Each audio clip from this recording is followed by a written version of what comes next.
Bueno, buenos días a todos. Siguiendo con el módulo de endocrinología, vamos a ver un poquito de síndrome de ovario poliquístico, que es otra de las patologías frecuentes que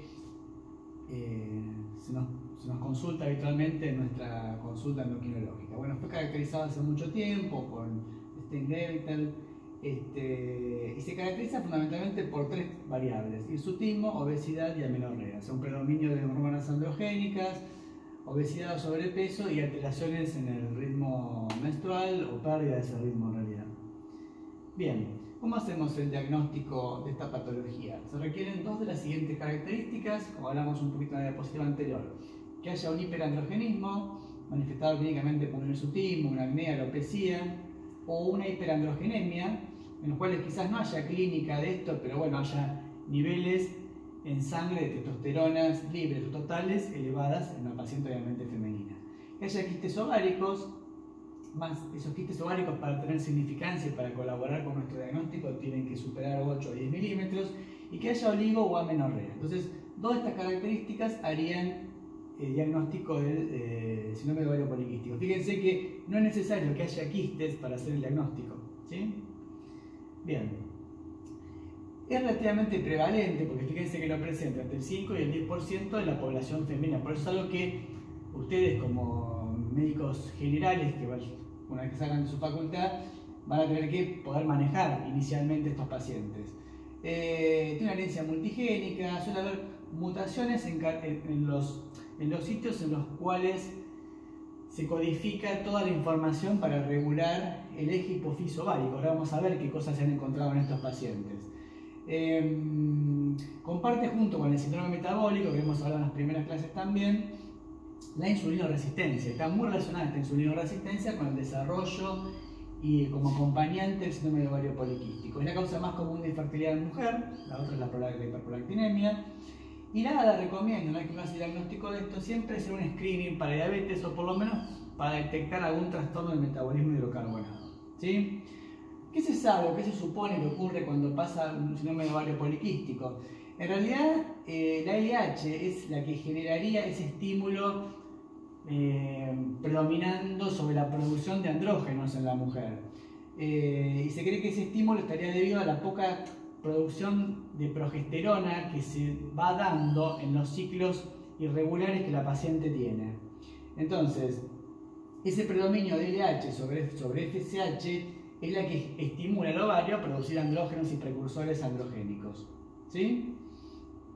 Bien, ese estímulo en realidad no es que surge de la LH en sí, sino que viene desde el hipotálamo. Recuerden siempre que todas las hormonas hipofisarias tienen su correlato regulador en hipotálamo. Entonces, el péptido estimulante de gonadotrofinas a nivel hipotalámico también envía pulsos más sostenidos sobre esa hipófisis, que es lo que les puse acá, y esa hipófisis generaría mayor secreción de hormona luteinizante, o sea, de LH, que es la que estimularía la producción androgénica del ovario, ¿sí? Bien, no se sabe en realidad qué es lo que genera esto, pero bueno, como les decía recién, quizás los niveles de progesterona descendidos en la evolución, en esa irregularidad que tienen las mujeres en sus ciclos ováricos, dispararía esto. Y la insulina tiene un efecto similar al LH, por lo cual favorecería también la aparición de niveles más altos de testosterona. Bien, si bien la causa, bueno, ya es desconocida, si vamos un poquito a lo que tiene que ver con la clínica, vamos a ver que las pacientes con ovario poliquístico presentan obesidad en un 30-75%, o sea, es súper frecuente que la paciente con este trastorno se vea acompañada de obesidad, ¿sí? Y fíjense la obesidad donde predomina, en la zona centroabdominal. Como vimos en las primeras clases, es un indicio de qué cosa: de síndrome metabólico y de insulinoresistencia. Bien, y se ha visto que los pacientes con este trastorno que mejoran su peso, mejoran todos los parámetros diagnósticos de esta patología. Con respecto a la intolerancia a hidratos de carbono, fíjense que el 40% de las pacientes con ovario poliquístico tienen algún trastorno del metabolismo, o en realidad son intolerantes a esos hidratos de carbono. Y el 10% ya tienen diabetes tipo 2. Y las que no llegan a eso, por lo menos tienen diagnóstico de insulinoresistencia mucho más severo que otros pacientes. Son los pacientes que solemos ver también con esa acantosis que vimos también en las primeras clases. Bien, también es más común que estos pacientes tengan hipertensión. Esas hipertensiones pueden ser incluso más frecuentes cuando quedan embarazadas, que también es bastante, a veces cuesta que estas pacientes con esta patología queden embarazadas, pero bueno, cuando tienen el embarazo están más predispuestas a desarrollar hipertensión durante esa época. Y la hipertensión suele ser mucho más agresiva en cuanto al daño cardiovascular que ella genera. Se sospecha más que nada por los niveles altos de insulina en caso de que coexista con insulinoresistencia. Entonces eso predispondría a que sea más agresiva la disfunción vascular. También el perfil lipídico tiene alteraciones. Fíjense que son alteraciones similares a las de un paciente diabético, con un aumento del triglicérido, aumento del LDL y descenso del HDL. También la testosterona disminuye la lipoproteinlepasa, con lo cual también favorece el aumento del LDL y disminuye el HDL. Bien. También es un síndrome que se asocia con apneas del sueño. No se conoce si tiene eso puntualmente relación siempre con el tema de la obesidad o del sobrepeso, pero se ha visto incrementado en nuestros pacientes las apneas del sueño, como otra característica clínica que presentan ellos. Bien, también predispone, aquí otra cosa importante, el cáncer. Se ha visto que un incremento de incidencia de los pacientes con ovario poliquístico, desarrollar cánceres endometriales y de mama. Se cree que los metabolitos intermedios en la síntesis de testosterona, por ejemplo la estrona o la androstenediona, favorecerían el desarrollo y crecimiento glandular que después terminaría desarrollando este tumor. No tanto se asocia al ovario, a pesar de que uno sospecharía que quizás tenga algo que ver al tener quistes en ovario. Bien. ¿De qué nos van a consultar las pacientes? Bueno, de esto que vemos ahí, o sea, va a haber una oligo o amenorrea, ¿sí? Por ese desbalance que hay entre LH y FSH que redunda en una secreción inadecuada en el sostenimiento de los ciclos. El hirsutismo, el acné, la alopecia, por el carácter androgénico, vamos a tener, como vimos hace un ratito, testosteronas elevadas.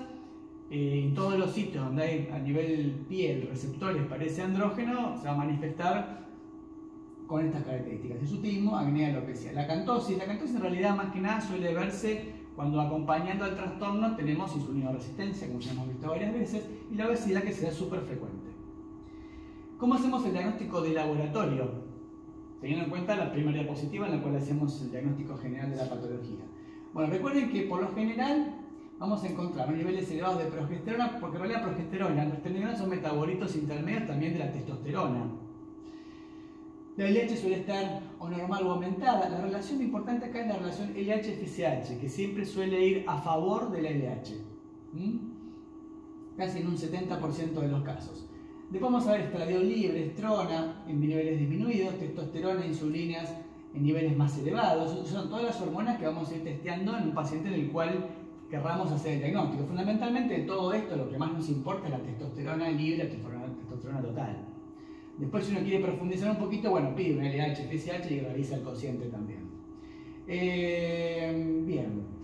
Siempre estos pacientes, cuando uno sospecha el diagnóstico, hacer una prueba de tolerancia a la glucosa. Es una indicación de realizar ese tipo de pruebas. Sobre todo si el paciente ya, cuando va a nuestra consulta, tiene una glucemia alterada en ayunas, o por ahí tiene ya un diagnóstico, aunque sea mínimamente por un cociente OMA de insulinoresistencia.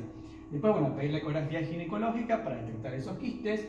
Evaluar el resto de las cosas que vimos que estaban alteradas, fundamentalmente el perfil lipídico. Bien, ¿qué buscamos cuando tratamos a estos pacientes?